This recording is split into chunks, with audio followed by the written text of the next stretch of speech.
आज मैं आपके लिए लेके आऊं एक अमेजिंग केस स्टडी, एक ऐसे सीक्रेट बिलियनर, एक ऐसे मीडिया शाय बिलियनर के बारे में जो अपने खुद के कंपनी के स्टॉक मार्केट लिस्टिंग के दिन भी नहीं आए थे।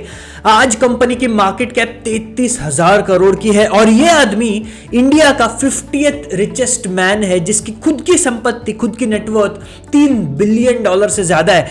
इनका भी नाम मोदी जी है, लेकिन आई एम श्योर आप में से काफी लोगों ने इन मोदी जी के बारे में सुना नहीं होगा। आप जो यहां पे ऐड देख सकते हो मान्यवर की, तो इस ब्रांड की जो पेरेंट कंपनी है वेदांत फैशंस, उसके founder and CEO Ravi Modi के बारे में यह है केस स्टडी।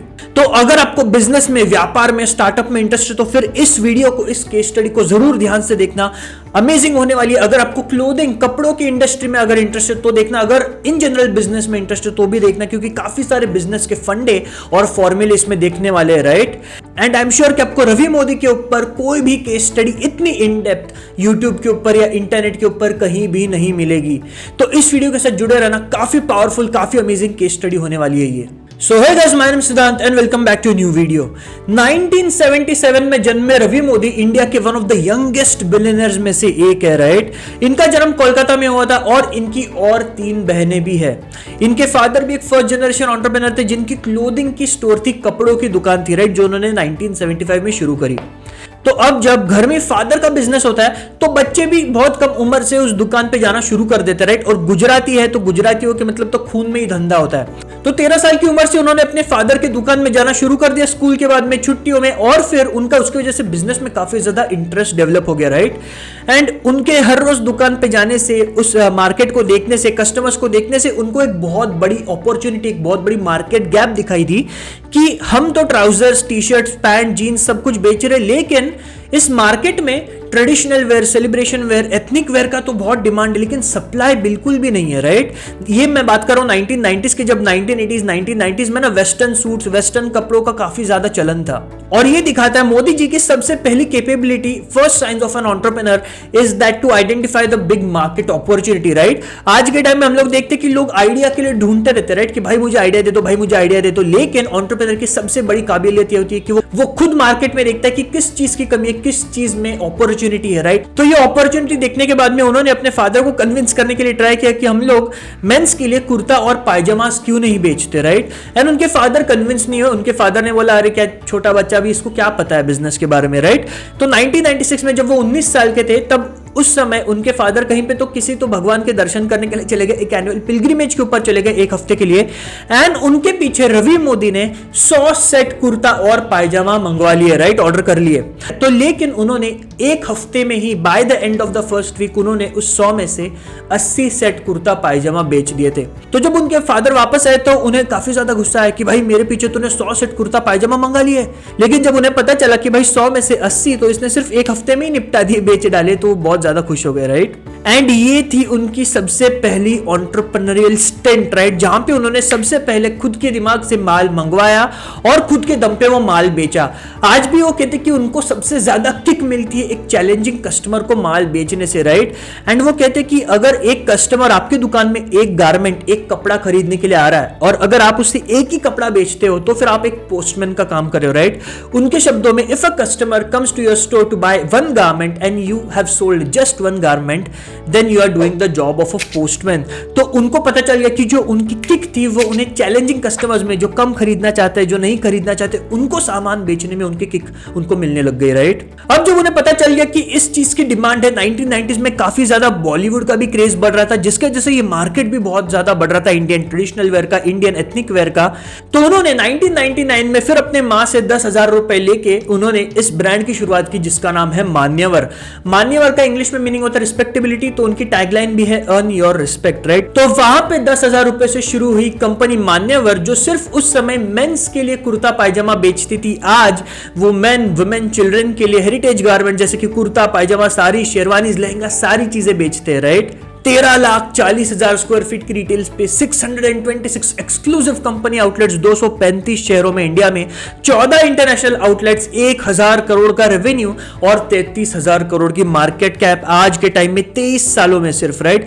लेकिन इतनी ज्यादा ग्रोथ के पीछे क्या सीक्रेट है, क्या सीक्रेट सॉस है, उसके बारे में भी बात करते हैं कि क्या सीक्रेट रेसिपी है कि कैसे सिर्फ 10,000 से आज 33,000 करोड़ का बिजनेस इन्होंने बनाया। अब जब आपको इतनी बड़ी कंपनी बनानी होती है और इतने जल्दी बनानी होती होती है, तब आपको एसेट लाइट बिजनेस मॉडल करना पड़ता है, राइट। एंड उन्हें पता था कि उनकी जो यूएसपी है वो डिजाइन है, इनोवेशन है, कस्टमर अंडरस्टैंडिंग है, तो उन्होंने डे वन से मैन्युफैक्चरिंग को आउटसोर्स किया, राइट। एंड जिसके वजह से उनका बिजनेस मॉडल काफी ज्यादा एसेट लाइट हो गया।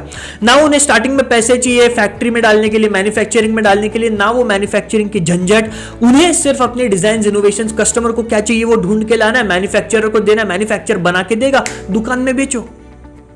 और दूसरी स्ट्रेटजी ये है कि 2008 में उन्होंने उनका पहला मान्यवर का दुकान निकाला भुवनेश्वर में, और 2008 से आज 2023 तक 626 आउटलेट्स।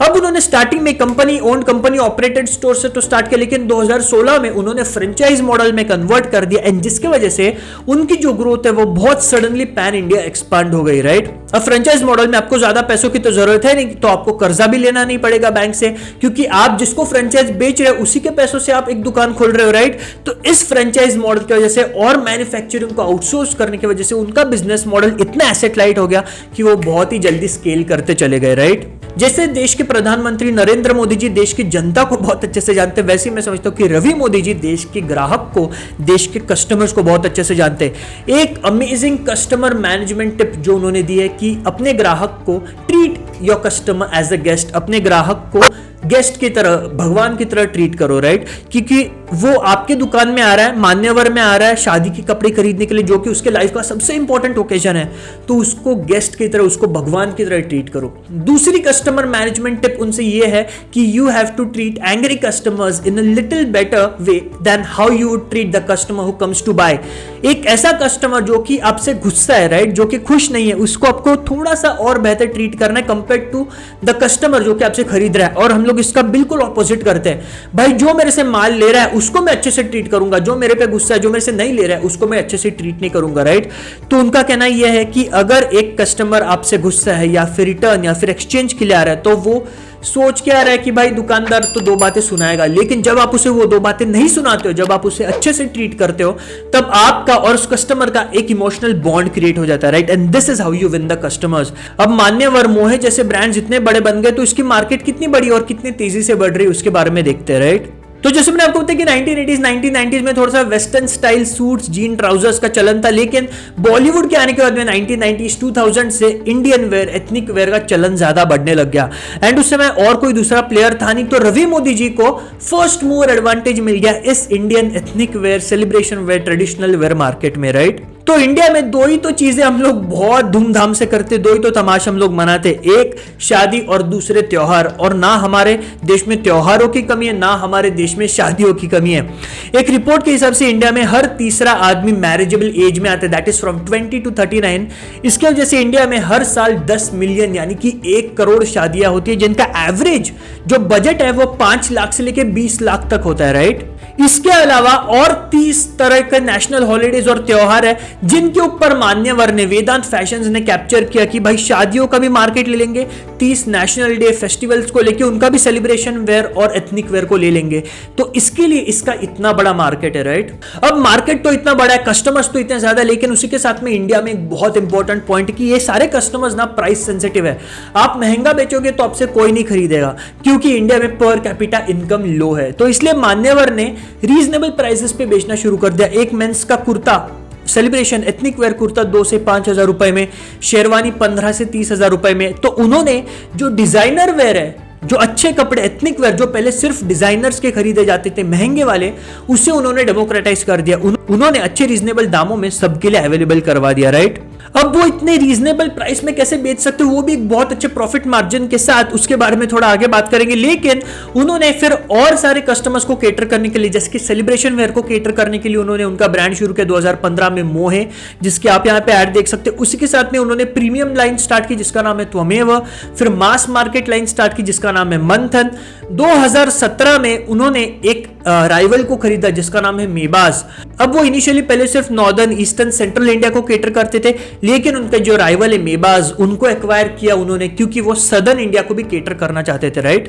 और भाई ये इतने amazing inventory management, customer understanding, operations में कि आज की तारीख में उनके पास इतना कंज्यूमर डेटा है कि वो 93 to 94% एक्यूरेसी के साथ बता सकते हैं कि भाई देश के कौन से कोने में कौन सी चीज बिकेगी, एंड जिसका वजह से उनका जो डेड स्टॉक है वो 2.5 से 3% के बीच में रहता है। डेड स्टॉक मतलब ऐसा सामान जो आपका कभी बिकता नहीं है, राइट? तो 2.5 से 3% के बीच में उनका डेड स्टॉक है। अब जब एक मार्केट बहुत बड़ा हो रहा होता है, जब एक प्लेयर बहुत बड़ा हो रहा होता है, तब बहुत सारी कंपटीशन भी आती है। तो ऐसे नहीं है कि इनके फील्ड में कोई कंपटीशन नहीं है, बहुत बड़ी कंपटीशन है। जैसे कि आदित्य बिरला फैशन, कुमार मंगलम बिरला जी की company Aditya Birla fashions group, तो इतनी बड़ी कंपनी है। गो कलर्स है, तस्वा है, फैब इंडिया, नीरू, नल्ली स्वयंवर और बहुत सारे बड़े बड़े कॉम्पिटिटर्स है। लेकिन आप यहां पे देख सकते हो उन सब में इनकी सबसे ज्यादा प्रॉफिट मार्जिन है, highest profit margin apparel space में वेदांत फैशंस के 30.3% की प्रॉफिट मार्जिन है, राइट? अब इतनी ज्यादा प्रॉफिट मार्जिन कैसे? वो इसीलिए क्योंकि वो एसेट लाइट बिजनेस मॉडल के ऊपर ऑपरेट करते हैं। वो ना मैन्युफैक्चरिंग करते हैं, ना कोई स्टोर्स ओन करते, तो उनकी जो ऑपरेटिंग एक्सपेंसेस वो काफी कम है, राइट? एंड जो top of the mind recall value है उस मान्यवर ब्रांड की वो बहुत ज्यादा है, तो कस्टमर एक्विजिशन में भी ज्यादा पैसा लगता नहीं है। एंड लेकिन आप देखोगे तो वेदांत फैशंस ना सबसे ज्यादा स्पेंड करता है एड्स के ऊपर, इसलिए उसका top of the mind recall value बहुत ज्यादा है। 7.6% अपने रेवेन्यू का स्पेंड करता है एड्स के ऊपर। आप देख सकते हो कि उनके काफी सारे एड्स चलते हैं। अगर आप मूवी थिएटर में बैठे हो तो मूवी स्टार्ट होने से पहले मान्यवर मोहे के एड्स चल रहे, जिसके अंदर रणवीर सिंह, विराट कोहली, अनुष्का शर्मा, आलिया भट्ट, इतने बड़े बड़े स्टार्स है, राइट? तो वो धूमधाम से खर्चा भी करते हैं एड्स के ऊपर, कस्टमर को एक्वायर करने के लिए, अपनी ब्रांड की रिकॉल वैल्यू इंक्रीज करने के लिए, और वो अफोर्ड कर सकते हैं क्योंकि उनकी प्रॉफिट मार्जिन इतनी ज्यादा है। अब प्रॉफिट मार्जिन इतनी ज्यादा है क्योंकि एसेट लाइट बिजनेस मॉडल है, राइट? तो आप समझ पा रहे हो कि जब आप सारे बिजनेस के बेसिक्स, सारे फंडा सही से रखते हो, तब आपका बिजनेस कितनी सही तरीके से चल सकता है। बिजनेस के साथ में मैंने इसके अंदर और कुछ चीजें ऐड की क्योंकि मैं समझता हूं कि बिजनेस के साथ में पर्सनल लाइफ में भी बहुत ज्यादा बैलेंस्ड पर्सन है, राइट? एंड उन्होंने जो उनके जो लाइफ जिस तरीके से उन्होंने जी है, तो आई थिंक उनके कुछ लाइफ लेसन है जो हमें भी सीखने चाहिए, जिनके बारे में बात करते हैं। उनकी कंपनी वेदांत फैशंस का नाम उनके the one and only son, उनके जो लड़के हैं वेदांत, उनके ऊपर रखा गया है, जो खुद उस कंपनी में चीफ मार्केटिंग ऑफिसर के तौर पे काम करते, राइट? काफी लो की लाइफ जीते, बहुत बड़ा बंगला है उनका कोलकाता में, एंड उसके अंदर बहुत इंटरेस्ट रखते होम गार्डनिंग में, जो खुद फल और सब्जियां उगाते वही वो खाना प्रेफर करते, राइट? तो एक बहुत ही लो की अच्छी फैमिली लाइफ, एक बैलेंस लाइफ जीते, राइट? एंड उनका कहना यह है कि earning wealth without earning time is meaningless. आपके पास भली दुनिया का कितना भी ज्यादा पैसा हो, लेकिन अगर आपके पास जिंदगी जीने के लिए समय नहीं है तो फिर उस पैसे की कोई वैल्यू नहीं है। और ये उन्होंने सीखा उनके फादर के डेथ के बाद में, राइट? तो उन्होंने सीखा कि आपको आपके फैमिली के साथ में वक्त बिताना चाहिए, आपको अपने खुद के लिए वक्त बिताना चाहिए। एंड उन्होंने ये भी देखा कि उनके एब्सेंस में भी कंपनी ऑपरेट कर सकती है, राइट? क्योंकि एक ऐसे स्केल पे उन्होंने पहुंचा दिया है, एक ऐसे ऑपरेटिंग प्रोसेस के हिसाब से कंपनी चलती है कि उनके एब्सेंस में भी कंपनी चल सकती है। तो आज की तारीख में सिर्फ हफ्ते में 2-3 दिन ऑफिस जाते हैं, बाकी समय अपने घर में बिताते, मेडिटेशन करते, एक्टिविटीज करते, होम गार्डनिंग करते, और लुई विटॉन जैसे, नाइकी, आदिदास जैसे बड़े रिटेलर्स की स्ट्रेटेजीज को स्टडी करते, राइट? जब 99 में उन्होंने मान्यवर की शुरुआत की थी, तब उनका विजन था कि इंडिया के हर एक आदमी के वार्डरोब में एक इंडियन वेयर होना चाहिए। लेकिन आज उनका मिशन है कि इंडिया के हर एक आदमी के हर एक वार्डरोब में सारे कपड़े, मेजॉरिटी ऑफ द कपड़े सिर्फ इंडियन वेयर, एथनिक वेयर होने चाहिए, राइट? तो इसी बैलेंस्ड लाइफ के साथ में, इसी बिजनेस के साथ में वो काफी ज्यादा फिलैंथ्रोफी भी करते, राइट? उनकी एक एंटरप्राइज है, सोशल एंटरप्राइज है, जिसका नाम है मानस, जिसके अंदर वो एजुकेशन और हेल्थ केयर को सपोर्ट करते हैं, जिसके अंदर अब तक उन्होंने 500 से ज्यादा लोगों के हार्ट रिलेटेड सर्जरीज भी करा है। तो आई थिंक भाई मजा आ गया यार इनकी केस स्टडी बता के। आप इनसे क्या नहीं सीख सकते? आप इनसे एक आदमी का नेचर सीख सकते हो कि कैसे लो की होके भी इतने पावरफुल है, इतने अमेजिंग बिजनेस चलाते, एक बिजनेस कैसा चलाना है वो सीख सकते हो, कस्टमर अंडरस्टैंडिंग सीख सकते हो, ऑपरेशन सीख सकते हो, एंड प्लस आप इनसे फिलैंथ्रोफी, सोशल एंटरप्राइज, सोसाइटी के लिए कैसे काम करना है आप वो भी सीख सकते हो, राइट? और आज के जमाने में ना, इस सोशल मीडिया के जमाने में हम लोग को लगता है कि भाई इन्फ्लुएंसर्स को देखो, इनको देखो, उनको देखो, इसके इतने मिलियन फॉलोअर्स, हमें लगता है कि जो भाई दिखता है ना वही बिकता है, लेकिन ऐसे नहीं है। ऐसे लोग जो लो प्रोफाइल लाइफ जीते हैं, जो मीडिया शायर रहते हैं, जो सीक्रेट तरीके से अपने बिजनेस चलाते रहते हैं, राइट? उनके हाथ में सबसे ज्यादा इस देश की पावर और सबसे ज्यादा देश का पैसा रहता है। हमें 10 इंस्टाग्राम इन्फ्लुएंसर्स के बारे में पता है, लेकिन हमें ना ऐसे 10-20 बिजनेसमैन नहीं पता होंगे। अगर मैं आपको नाम पूछूंगा तो आपको पता भी नहीं होगा, लेकिन वो इंडिया में बिलियनर्स की लिस्ट में आते हैं। हैं और देश की इतनी ज्यादा संपत्ति और पावर को कंट्रोल करते हैं, राइट। आई होप आपको ये वीडियो पसंद आएगा। यार मैं हर बार कहता हूं कि अगर वीडियो पसंद आए तो लाइक करिए, शेयर करिए, सब्सक्राइब करिए, अगर आपने अभी तक बेल आइकन को हिट नहीं किया तो जरूर हिट करिए to receive the latest notifications of my videos on time. And इस वीडियो को ज्यादा से ज्यादा शेयर करिए, आपके क्या थॉट्स है कमेंट करिए, and I will see you in the next video. Till then good bye, take care, thank you.